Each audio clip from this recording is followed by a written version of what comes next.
direction.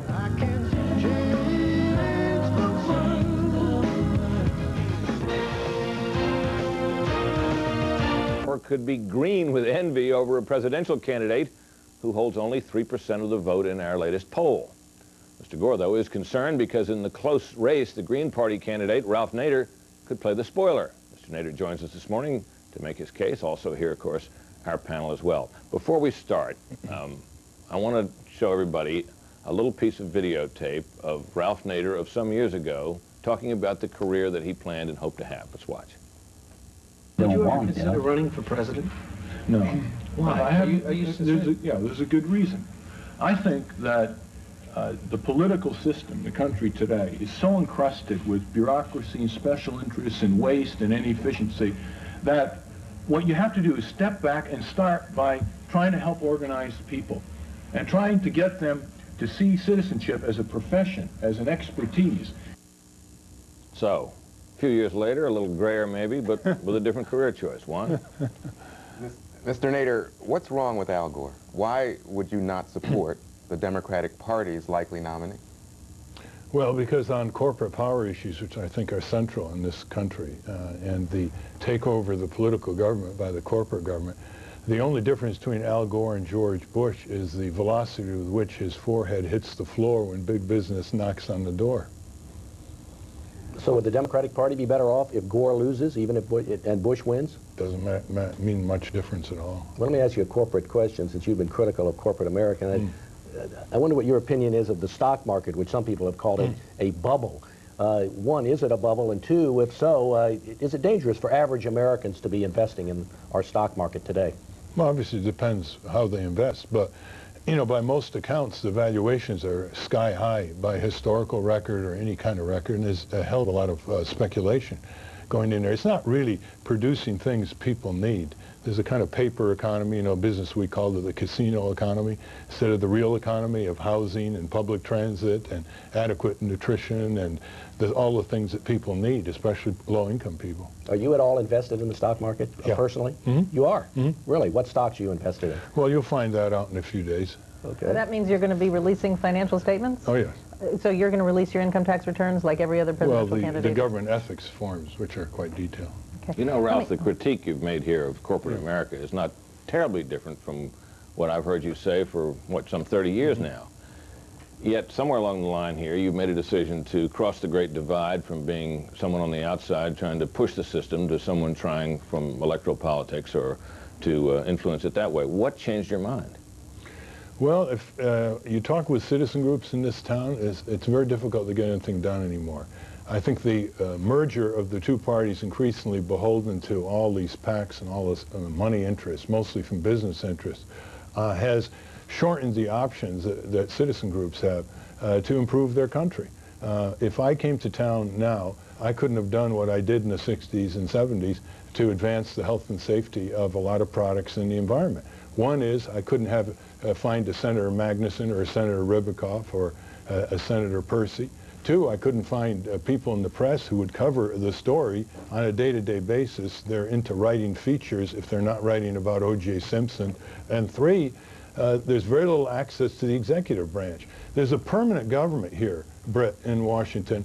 It doesn't matter whether there's a Republican or a Democrat in the White House. I make a list of departments and agencies, and most of them, with very few exceptions, it doesn't matter whether there's a Republican or a Democrat in the White House. Mr. Nader, you've got a meeting coming up with James Hoffa, the Teamsters. Is there a possibility he would be your vice presidential nominee?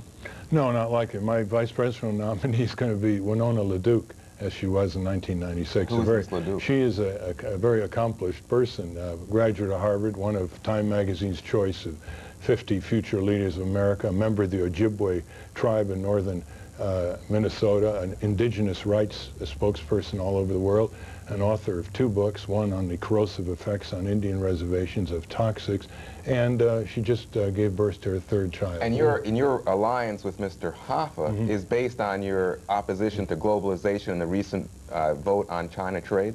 Opposition to corporate globalization. It's very important to use that adjective because a lot of other globalization, the health area and NGOs and other ways other than commerce. I think it's also opposition to the NAFTA agreement, which Clinton is politically violating now in order to ensure safety on the highways, keeping Mexican trucks from going into all 50 states. They just aren't maintained adequately. The licensing for drivers isn't as tough.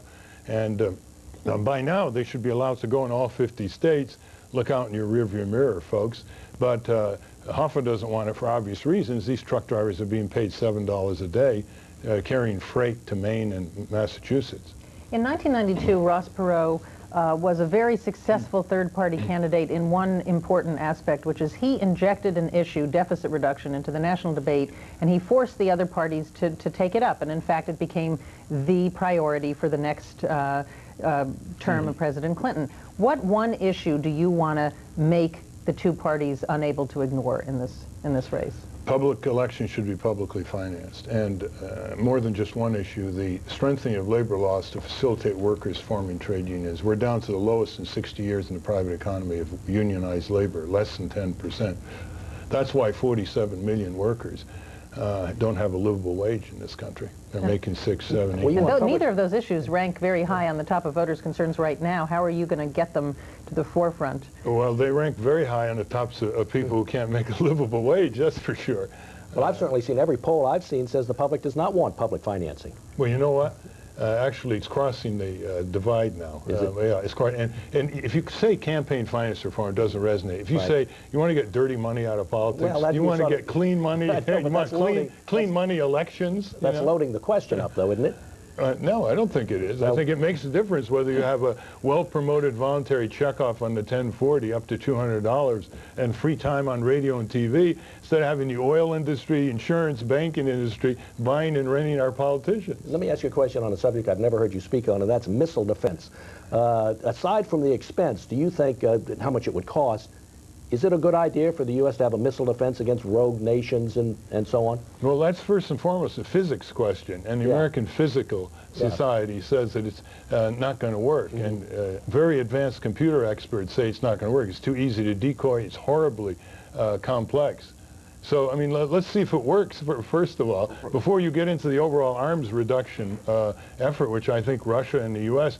are positioned to do now. This is a great opportunity in history. Mr. Nader, let's imagine that you are in the Oval Office soon. Yes. And you have to deal with a terrible situation in Africa right now, the war between Eritrea and Ethiopia. You have raging civil wars all over that continent. You have AIDS devastating it. What would President Nader do?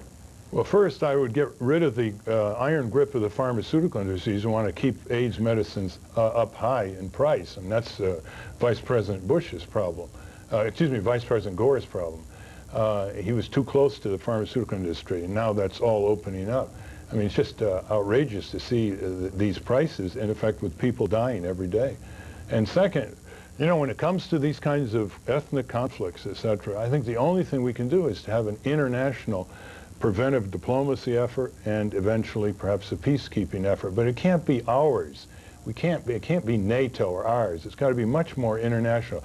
The question is, can we stand by again and watch 500,000 Rwandans get slaughtered and civilians? But you saw what happened when the UN peacekeepers were actually captured in a recent conflict in Africa. Yeah, well, that's a problem, how well it's done and whether these conflicts are headed off.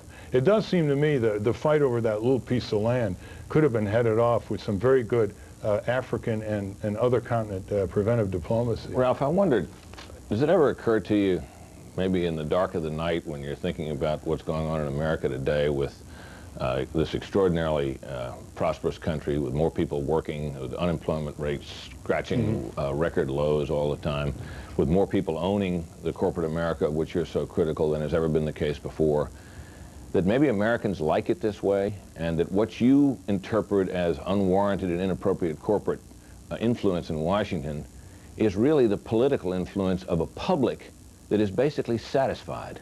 No, just try me in front of conservative, liberal, and progressive audiences.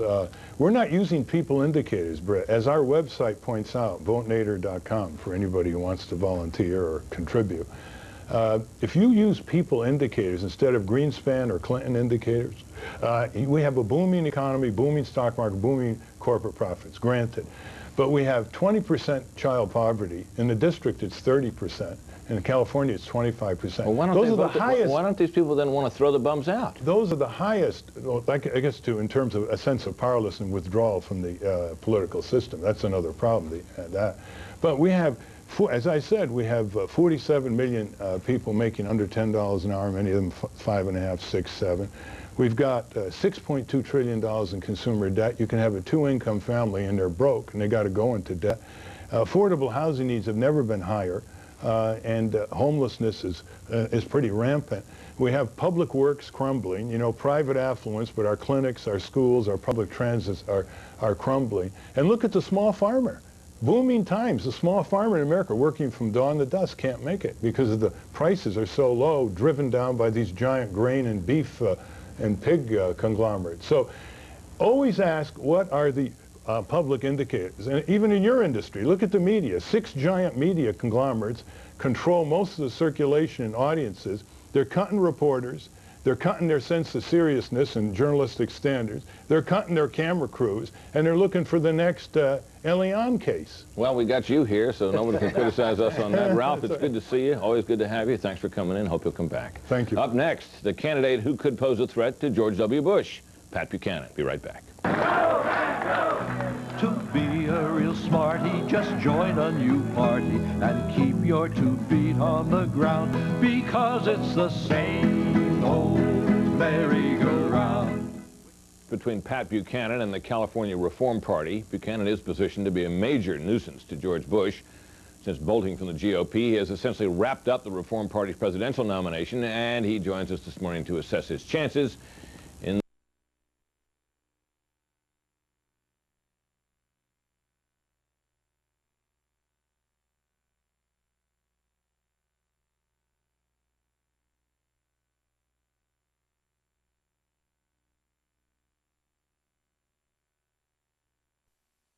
There'll be no sudden profiteering. I'm freezing all wages, all prices. What a bottle of water cost you yesterday, it will cost you tomorrow. Now I'll take a few questions. Now replaces Smits. Perkins, the former Laker,